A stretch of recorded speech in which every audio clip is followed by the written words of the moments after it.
నలుగురు ఎక్స్ మినిస్టర్లు అలాగే 2 మేయర్లు అందరం కలిసి గవర్నర్ గారిని కలిసాం.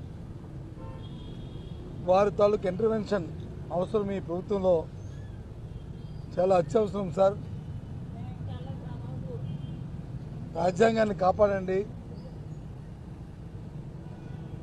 రాజ్యాంగం తాలూకు స్పిరిట్ ఏదైతే ఉందో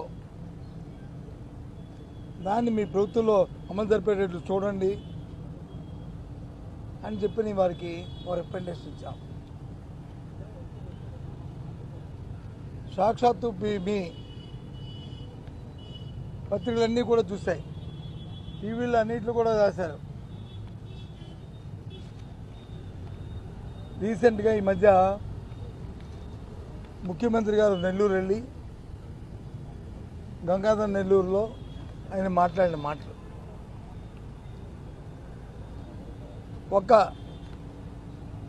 ఏ పని చేసినా సరే తెలుగుదేశం పార్టీ వాళ్ళకే చేయండి,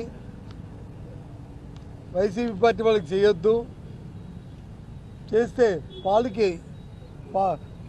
పాముకి పాలు వేసి పోషించినట్టే కాబట్టి ఆయన చెప్పిన వర్కర్స్ చెప్పిన నేపథ్యం దయచేసి ఆలోచించమని కోరుతున్నాను. ఎవరైనా బెనిఫిషరీ ఉంటే బెనిఫిషరీకి పార్టీలు ఉండవు, బెనిఫిషరీకి వర్గాలు ఉండవు. బెనిఫిషరీకి ఏదైతే ప్రభుత్వం నిర్దేశించిన పారామీటర్స్ ఏవైతే ఉంటాయో వాటి వరకే చూసి ఆ పారామీటర్స్ కానీ సరిపోతే ఆ రకంగా వారిని లబ్ధిదారుడిగా చేకూర్చడం అనేది భారత రాజ్యాంగం ఇచ్చే హక్కు. అలా కాకుండా ఆయన ప్రమాణ స్వీకారం చేసిన ఓతికి దానికి వ్యతిరేకంగా చట్టాన్ని చేతిలో తీసుకుంటూ కాన్స్టిట్యూషన్ వైలేషన్కి పాల్పడుతున్నారు చంద్రబాబు నాయుడు గారు, ముఖ్యమంత్రి గారు, వారి తాలూకా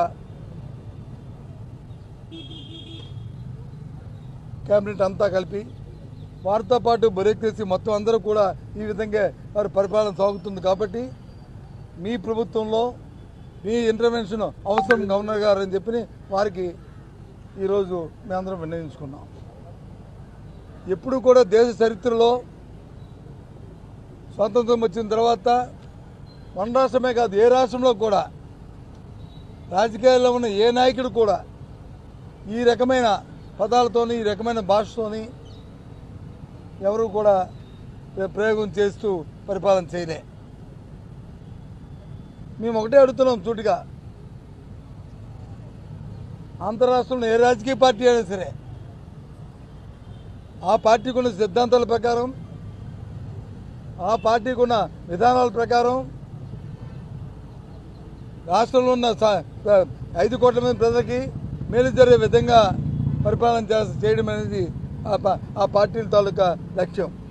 అధికార పార్టీ అయితే అది చేస్తారు, అదే ప్రతిపక్షాలు అయితే వాటిని చేయడానికి ప్రయత్నంగా ప్రభుత్వంతో అవి చేయించే ఏర్పాటును చేస్తూ వాళ్ళని ఒత్తిడి తీసుకొస్తూ చేస్తుంటాయి. అంతేగాని ఏ ఒక్కరికో ఏ ఇద్దరికో ఉన్న ఇది ప్రత్యక్షంగా ఉన్న వివాదం కాదు, వ్యక్తిగత వివాదాలు కాదు, ఇది ఆస్తి తగాదాలు కాదు, ఇది వ్యక్తిగతమైన తగాదాలు కాదు. ఇవి ఆ ఫండమెంటల్ వాల్యూస్ని పక్కన పెట్టి ఆ ఫండమెంటల్ ఇష్యూని పక్కన పెట్టి ఇవాళ ఈ రకంగా మాట్లాడడం అనేది రాజ్యాంగ భద్రమైన వ్యక్తులు మాట్లాడడం అనేది చాలా దురదృష్టకరమైన విషయాన్ని మరి గవర్నర్ గారి దృష్టికి తీసుకొచ్చాం. కాబట్టి ఇక్కడ ఉన్న మీ ద్వారా కూడా ఈ విషయాన్ని మీకు తెలియజెప్తూ రాష్ట్ర ప్రజానికానికి అందరూ కూడా ఆలోచించమని కోరుతున్నాను. ఇది ధర్మమా? పేదవాడికి వచ్చి పార్టీ అంటుకొట్టి వాడికి ఇబ్బంది పెట్టడం అనేది న్యాయమా? సామాజిక వచ్చి వాడు అవసరాన్ని తీర్చడానికి వచ్చి రాజకీయ పార్టీ రంగును పొలవడం అది మంచి పనా? ఇది కాదనే విషయాన్ని మీ ద్వారా చెప్తూ ఏది అయినప్పటికీ ఇన్ని మాటలు చెప్పినా ఎన్ని చెప్పినా మేము ఒక ప్రతిపక్షంగా వైఎస్ఆర్సీపీ పార్టీ మా ధర్మాన్ని మేము నిర్వర్తిస్తూ ఎన్ని అయినప్పటికీ కూడా మేము పోరాటం చేస్తూ ఈ రాష్ట్రంలో సామాన్య ప్రజల తాలూకా రైతుల తాలూకా రైతు కూలీ తాలూకా మనుగడే ముఖ్యంగా ప్రభుత్వం ఇచ్చిన హామీల్ని ప్రభుత్వం చేస్తున్న హామీల్ని నెరవేర్చే దిశగా వాళ్ళ మీద ఒత్తిడి తీసుకొచ్చి వాళ్ళ మెడలు వంచే కార్యక్రమాలు చేయించడానికి మా ప్రయత్నం చేస్తుంటాం.